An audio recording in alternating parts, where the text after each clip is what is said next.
আমরা সকল ধর্মের ভাই বোনেরা ঐক্যবদ্ধভাবে এই 12 তারিখের নির্বাচনে যারা ষড়যন্ত্র করবে তাদেরকে আমরা দাঁত ভাঙা জবাব দেব ইনশাআল্লাহ।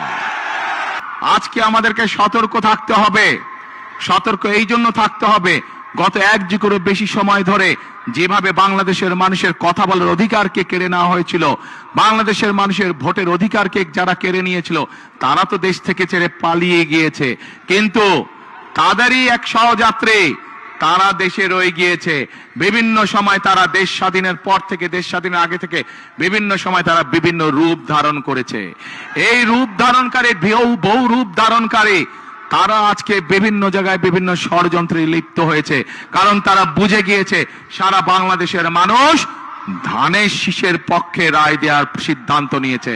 সেই জন্যই তারা বিভিন্ন ষড়যন্ত্রে লিপ্ত হয়েছে। পত্রিকার পাতায়, বিভিন্ন সংবাদ মাধ্যমে আমরা দেখেছি তারা মা বোনদেরকে গিয়ে বিভ্রান্ত করছে, তাদের এনআই কার্ড নাম্বার নিচ্ছে, তাদের বিকাশ নাম্বার নিচ্ছে, ভিন্ন ধর্মের মানুষ যারা আছেন তাদেরকে গিয়ে বিভিন্নভাবে হুমকি ধমকি দিচ্ছে। পরিষ্কার ভাবে বলে দিতে চাই, একটু আগে যেভাবে বলেছি 71 সালে আমরা সকল ভাই বোন, সকল ধর্মের ভাই বোনেরা ঐক্যবদ্ধ থেকে দেশকে স্বাধীন করেছি। 2024 সালের গণ অভ্যুত্থানে আমরা সকল ধর্মের ভাই বোনেরা ঐক্যবদ্ধ থেকে স্বাধীনতাকে রক্ষা করেছি। ইনশাআল্লাহ আমরা সকল ধর্মের ভাই বোনেরা ঐক্যবদ্ধভাবে এই 12 তারিখের নির্বাচনে যারা ষড়যন্ত্র করবে তাদেরকে আমরা দাঁত ভাঙা জবাব দেব ইনশাআল্লাহ। প্রিয় ভাই বোনেরা, সামনে লক্ষ্য, সামনে উদ্দেশ্য একটাই।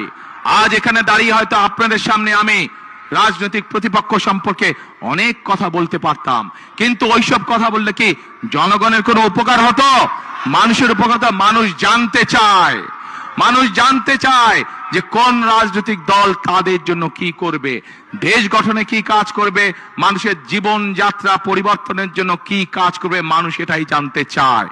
আজ একমাত্র বিএনপি একমাত্র দল যারা পরিষ্কার ভাবে দেশের মানুষের সামনে তুলে ধরতে সক্ষম হয়েছে যে বিএনপি মা বোনদের জন্য, নারীদের জন্য কি করবে, বিএনপি কৃষকদের জন্য কি করবে, বিএনপি তরুণ যুবকদের জন্য কি করবে, তরুণদের জন্য কি করবে, বিএনপি আগামী দিনের ভবিষ্যৎ শিশুদের শিক্ষা ব্যবস্থা কি করবে, বিএনপি এই দেশের মানুষের স্বাস্থ্য ব্যবস্থা সম্পর্কে কি করবে, সকল পরিকল্পনা বিএনপি জাতির সামনে উপস্থাপন করেছে।